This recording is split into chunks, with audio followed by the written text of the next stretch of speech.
Hi everyone, I'm Shaima Al Sayed, and today we're talking about something very real, surviving your boss.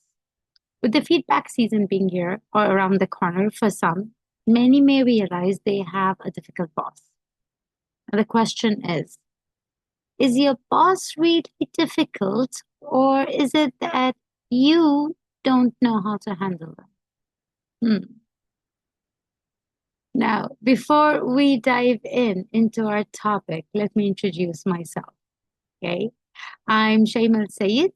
I'm attorney by profession and business coach and trainer by passion.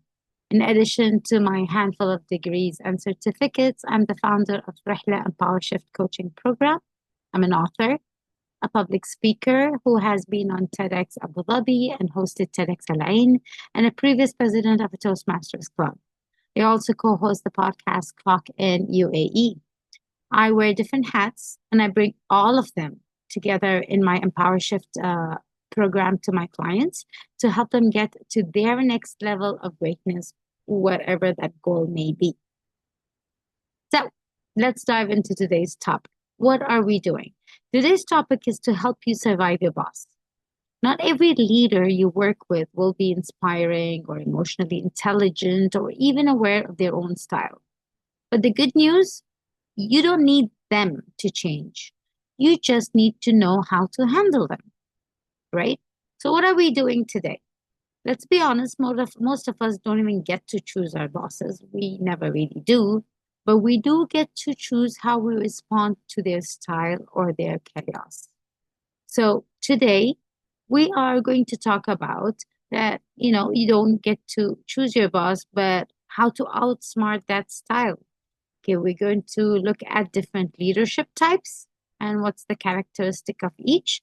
And we'll work with a real world survival guide, not just theories. You ready for that? If you're ready, let's dive in. And I'll tell you, there might be some ranting in there. I am really known for that. So let's go ahead. Now, why leadership style matters. It's easy to think your boss's behavior is about you, that you're too slow, too bold, too quiet, but most of the time it's a pattern. They treat anyone the same. Probably the rest of your team would feel similar things, right? But the thing is that their style may impact your motivation, your growth, and it may create stress. But you have to remember that it's rarely personal, it's just patterns. Most people take their boss's behavior personally. But think about it. What if it's not about you? So it is very important that we understand their leadership styles. So you'll stop reacting and start responding with strategy. You regain your power. You own the whole situation and have more control of the whole behaviors, right?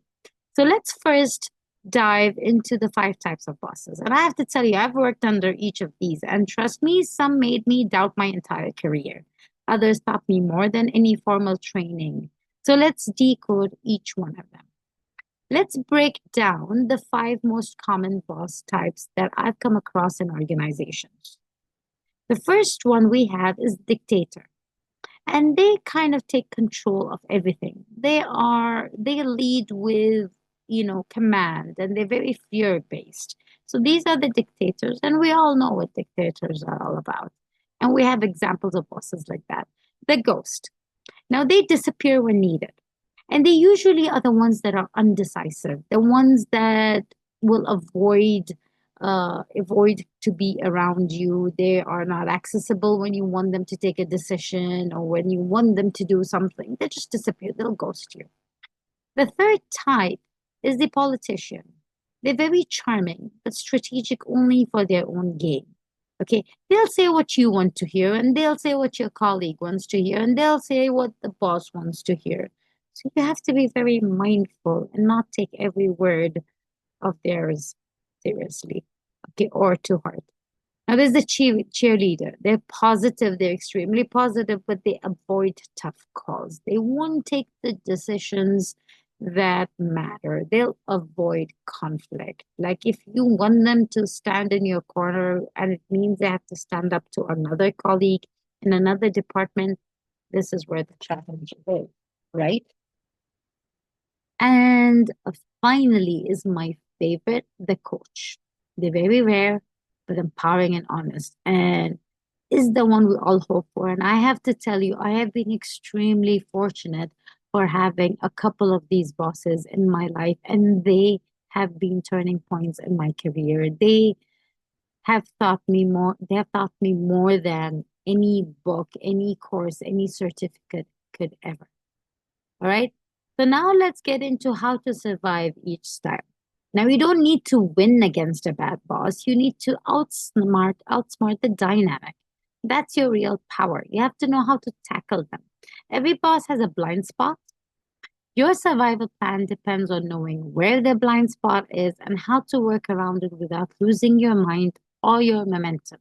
You really have to protect your own personal emotions and motivation, and have they should have minimum impact on you, right? So the dictator, you have to stay calm, document everything, follow up in writing. As an attorney, I'll tell you, document everything with anybody, your boss, your colleagues, your suppliers, your clients.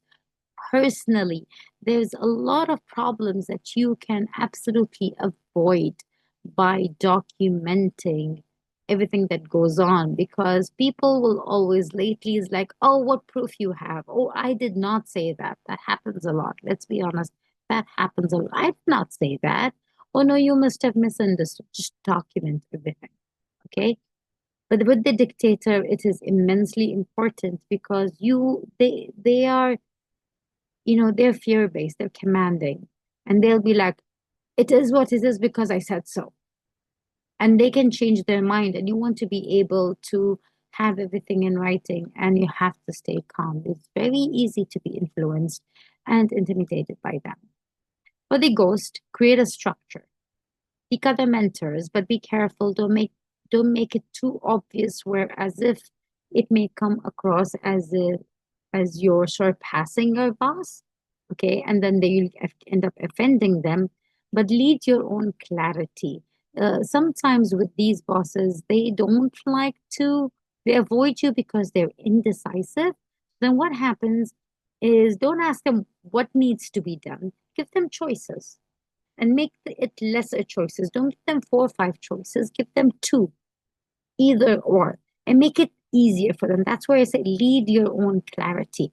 And with that, you kind of make them and force them and wiggle them out of their corner where they're ghosting you and avoiding you. As in, for the politician, play smart. Protect your credit and don't overshare. So the point is that, like I said, with these, they'll do things for their own gain.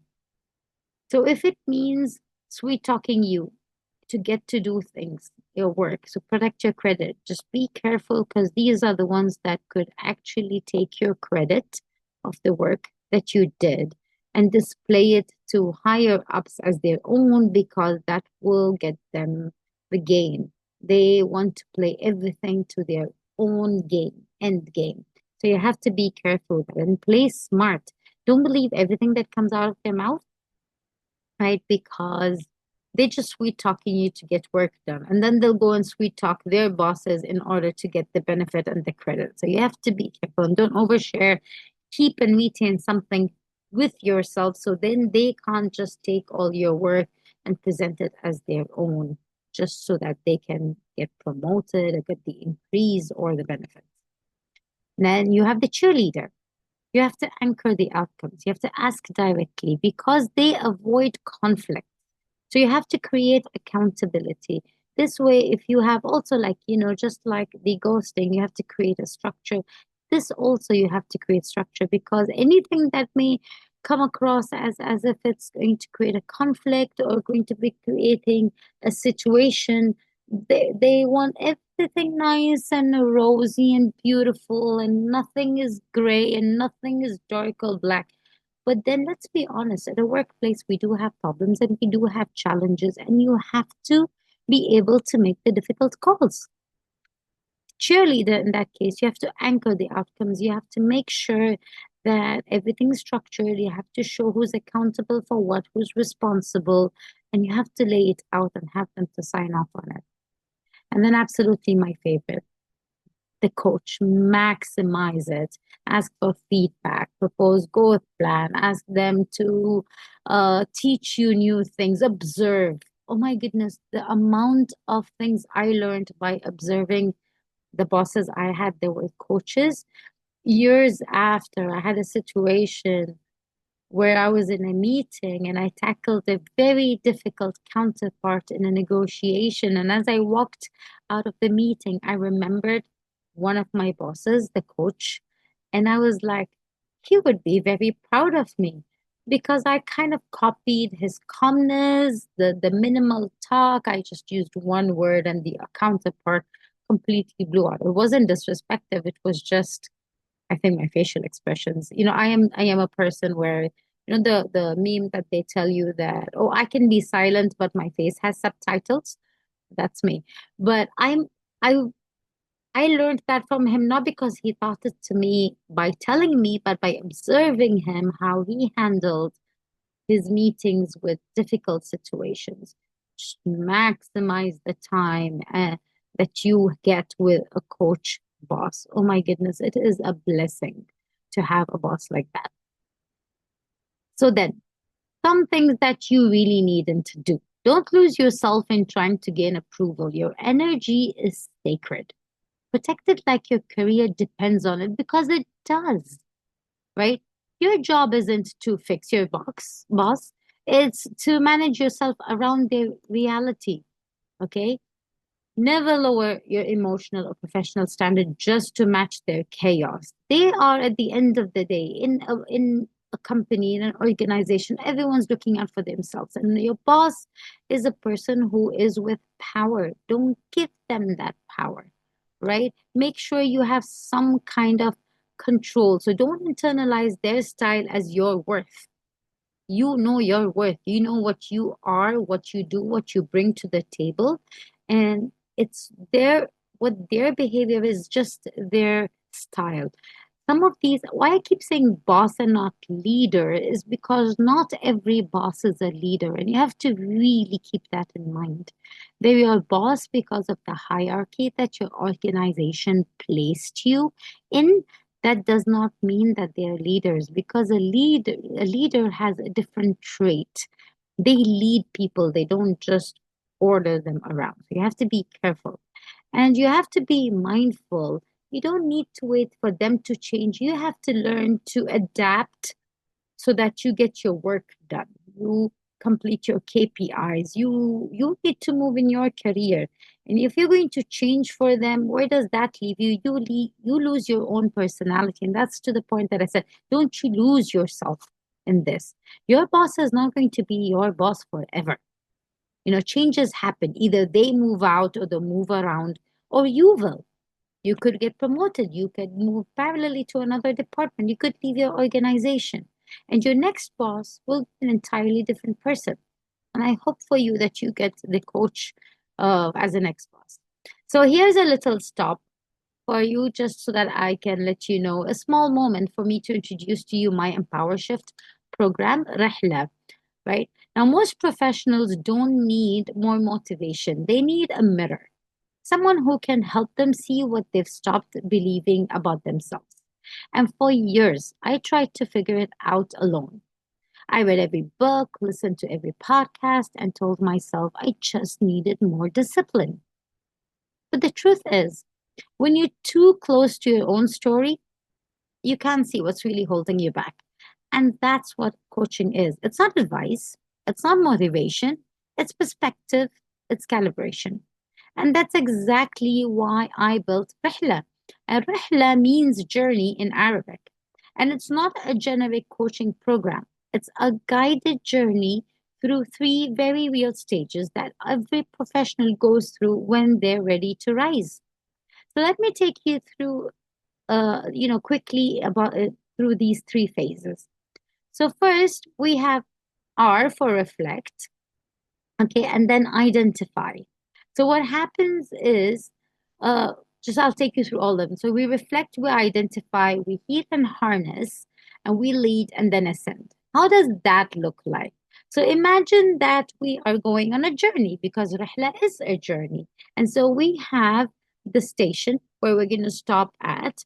Okay. And with this station, at the station, when we meet, we are going to reflect and identifying, seeing where you truly are, identifying your goals and your path, where you are and where you want to go. A lot of people do not understand how to set their goals. There are different kinds of goals: short, medium, and long. Do you understand which part of you need to complete, you need to place in order to reach to your long-term goal? What is a short and what is a medium term goal? That is what happens in the first two stages, the first phase, which is reflect and identify. And then we have the heal and harness, all right? With the heal and harness, you're going to learn how to be seen, heard, and respected, knowing what is blocking you internally and externally from your own greatness. The thoughts that needs healing, your own power and strength that you need to harness to go forward in your journey. And that's the path you take, and you lead your own journey. You expand your impact without losing yourself, and you lead yourself through the healing, and you harness your own strengths and walk that path until you reach your destination where you ascend. Your destination could be in the beginning short-term goals. Every time you complete a cycle and you finish a short-term goal, it takes you to a mid-term goal. And that mid-term, you go through the cycle of reflecting, identifying, healing, harnessing, and you lead and you ascend to that destination. And a few of those medium terms lead you to your long-term goal. And could be anything that you want, right? So now, back to our topic on how to survive your boss. Now, a final strategy. Leadership isn't about a corner office, it's about how you move when pressure hits. And if you're learning how to survive them, you're already ahead. And you have to take a lead on your own, on your own career, on your own work, on your own environment. You may not have the title yet, but your ability to navigate different leadership styles is what makes you a future leader.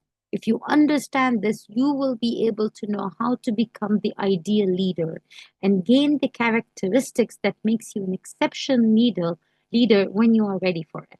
So surviving your boss is not just about staying safe. No, though it's a challenge.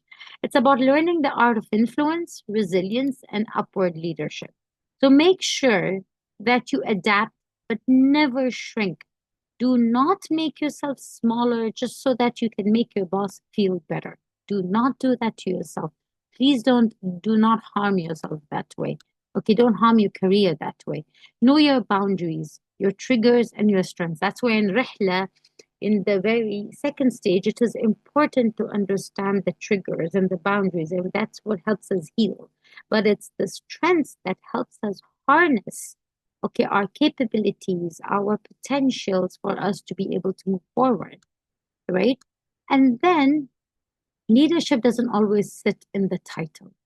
Okay, there are times where uh, I've not had the title of leader, but I led in projects. I led my colleagues with ideas and solutions. So leadership doesn't really sit in title. And there were times where I led my own manager because they didn't know better. Like you have when you have the ghost manager, they are undecisive. You would lead by showing them how to make proper decisions or even the options that are there, right? So now, if you want a survival guide that gets you through this, I've got you here. Okay, now feedback shouldn't leave you bruised or bitter. If you should feel growth, not shame. You want to get stronger.